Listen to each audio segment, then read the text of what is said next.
Hello, students. Your teacher here, Mr. Sarasinski, with another episode of Algebra 1. This is our unit on numeracy. And the first thing I wanted to do is talk to you guys about how to simplify fractions. And in order to be able to simplify fractions, I think in order to understand this better, I wanted to talk about equivalent fractions first.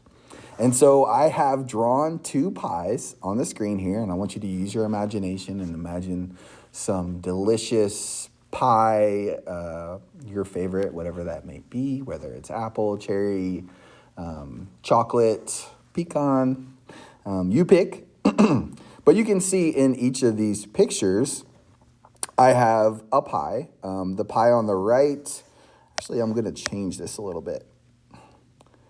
The pie on the right has two parts, and has four parts, and the pie on the left has two. If I were to eat 1/2 of pie 1, I would eat this side. But my question to you is, how many pieces would I eat to have 1/2 of pie 2?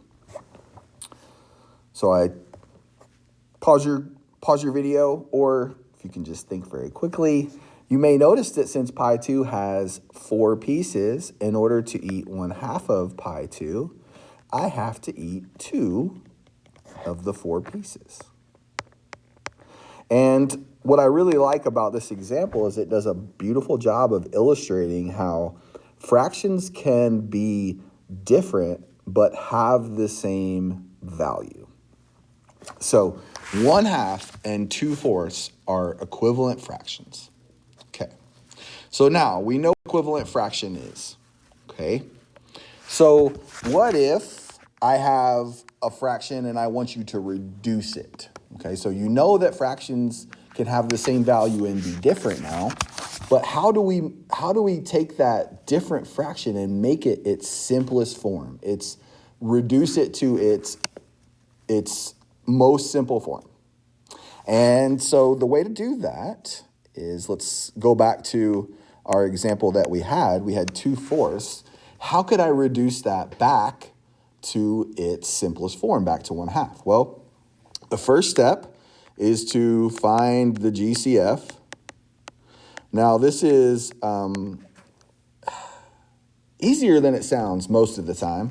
For this example, since the factors of, GCF, greatest common factor, we're trying to find the greatest common factor of 2 and 4. Well, the factors of 2 are just 2 and 1, and the factors of 4 are 4 and 1 and 2 and 2. So the greatest one they have in common is 2. But a lot of the time when you're doing this, you should check to see, is the smaller number a factor of the larger number? If the smaller number is a factor of the larger number, then all you have to do is divide both by the smaller number, because it is the GCF. And I think if you think about that for a second, you'll understand that if the smaller number goes into the bigger number, then the smaller number is the GCF.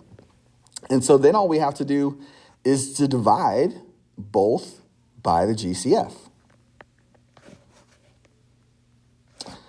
Actually, let me change that.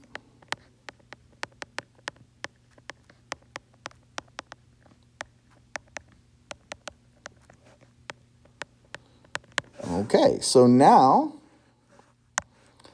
go ahead and rewrite this 2/4, and I'm going to divide both by the GCF, which is 2.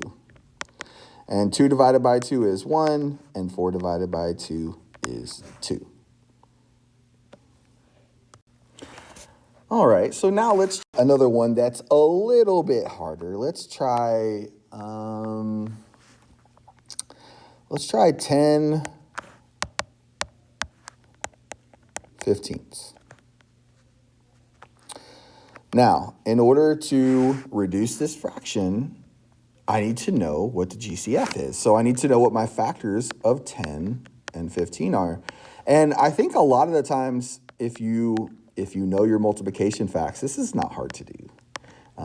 You can actually see it most of the time. But in this example, I've listed the factors.